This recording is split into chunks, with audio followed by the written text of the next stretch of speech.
But speaking of dressing, do you know that the way you look and appear just helps you enhance your mentality for center stage?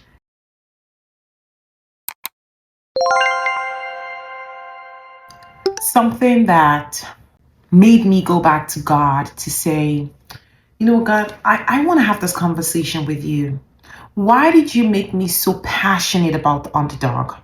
Now, in my world, in my books, an underdog is someone who's often at the back of the room, underpaid, underbooked, overlooked. They're not the ones with the most confidence. They're not the people who are even the loudest ones in the rooms. They're often not even the ones who know how to speak about themselves. However, when you look within the underdog, you'd often find a lot of gems. And so I had to have this conversation with God the other day because I was like, God, why am I so passionate about the underdog? Everybody knows that if you want to get from the back of the room to the center stage, the underdog position is not always a favorable one. Matter of fact, people go out of their way to sound a certain kind of way. They go out of their way to look like they're not an underdog. They go out of their way to dress like they're not an underdog because they don't want to be viewed or seen or perceived as an underdog. Speaking of dressing, do you know that the way you look and appear just helps you enhance your mentality for center stage? Meaning that many times you cannot even tell an underdog from how they look. I know people think, and I say this sometimes, like in order for you to boost your confidence, show up a certain kind of way so it can match the energy that you want to be. But here's the core. The core of going from underdog to center stage is identity. I always say that center stage is rooted in how a person perceives themselves, in how a person thinks of themselves, in what a person thinks that they're here to do. You know, your purpose, your self-worth, your level of importance, the weightiness of your assignment in this world, how you think that God perceives you, has a lot to do with whether you're underdog or center stage more than a physical appearance. Because you see a lot of people go out of their way, you know, with Birkin bags and Hermes purses and Chanel's and the Gucci's and the Guesses and the LVs and the Louboutins and dip down their poppers and they don't even know it. Because the world has somehow convinced them that you can just show up in the room, look flashy, have the nicest looking hair, look your most expensive, and people would accord you the respect. But that's not how you get from underdog to center stage. Because what happens if you find yourself without those things? What happens when you start to associate your self-worth with your physical appearance? What happens if you wake up suddenly and you don't have those things anymore? Will your confidence go from wherever it's at right now to -1 because you suddenly don't have those material possessions? And this is why I preach about the importance of sonship, the importance of identity when it comes to changing your mindset, when it comes to going from the back of the room to center stage. I just wanted to brief a little bit about what it means to really be on the center stage. What it means to be on the center stage is not being the loudest one in the room. What it means to be on the center stage is not imposing yourself as the most important person in the room, as the smartest one, as the most intellectual in the room, as the most captivating, as the one who's able to attract all the attention to themselves. That's not what it means to be center stage. What it means to be center stage is to hold yourself in the highest possible regard and see yourself the way that God sees you. Oftentimes there's a delta between how we see ourselves and how God sees us. The closer you are to matching that gap, closing that gap, matching the delta is what I define to be in center stage. Okay. So I believe that God has called me to really move a lot of people from underdog to center stage.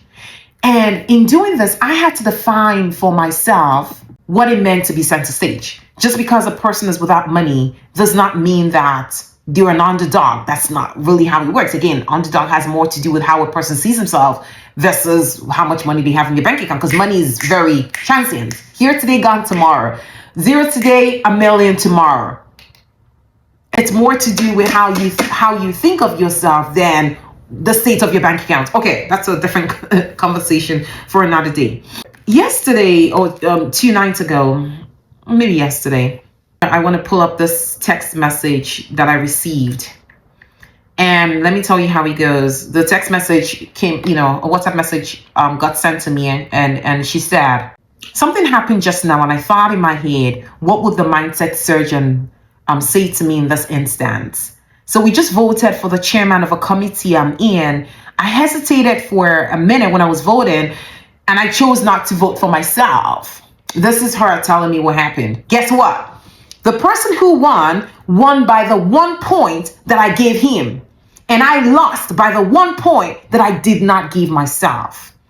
What an eye-opening mindset experience. What an eye-opening mindset moment. And I responded with, wow, because it truly was sirens blazing. Wow. Okay. And I said, you say what? Because to me, this is false humility, because why on God's green earth would you not bet on yourself? Well, easy question, but it's more complex. There's so many reasons why we don't bet on ourselves. So many reasons. One of the reasons we don't bet on ourselves, and we don't even realize that we're doing this. I mean, she has been listening to my messages for a while, so she can, she could recognize when she immediately recognized that, oh my God, I just did that thing that I've been saying I'm not going to do again. But a lot of people are going around not even realizing how much they're putting themselves at the back, Now, before I move on, does this thing ever happen to you where you do something, you're like, God, I said I was not going to do that again. I said I was not going to offer any unnecessary discounts anymore. Why do I find myself doing the same thing over and over again? And Apostle Paul puts it this way: the things I do not want to do, I find myself doing. The things I do want to do, I do not do. Why? So with Apostle Paul, I'm joining my voice with Apostle Paul, and I'm asking why.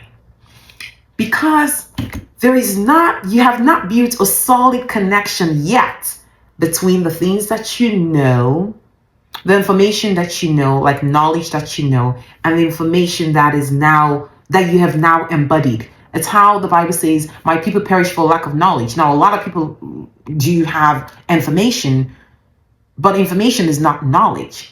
And a lot of people have knowledge, but knowledge is not wisdom, because wisdom is the application of knowledge.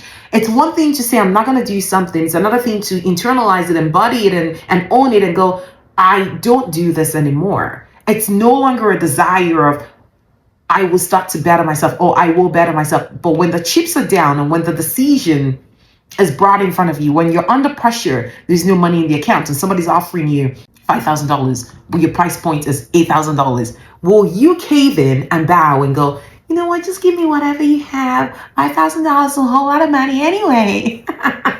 Right? That's the delta that I believe I have been called to close. That's the gap I believe I have been called to close in a lot of, in the spirits and soul, a lot of believers. Because for more years than I care to admit, I've been in that situation where you're sitting on there and going, but I know these things. But how come when I'm in that situation, I forget about everything I knew and I go, yes, of course, bring the money. It's that pauper mindset. It's that, yeah, you know it, but you haven't walked in it. You haven't experienced it. It's one thing to have a logos knowledge of something. It's another thing to have an experiential knowledge of something where you're like, no, I am not doing that. And I'm willing to walk away from this if it doesn't work out the way that I want. How many of us can really say, how many of us can truly say, I'm willing to walk away from this deal if it's not what I intend for it to be? That's the real question. And so I'm riffing about Underdog to center stage, but one of the most important things I want to leave with you today is the importance of betting on yourself. And I think we'll have to continue this in another video. Yes, I think we'll do that. But thank you for being here. I appreciate you sticking around.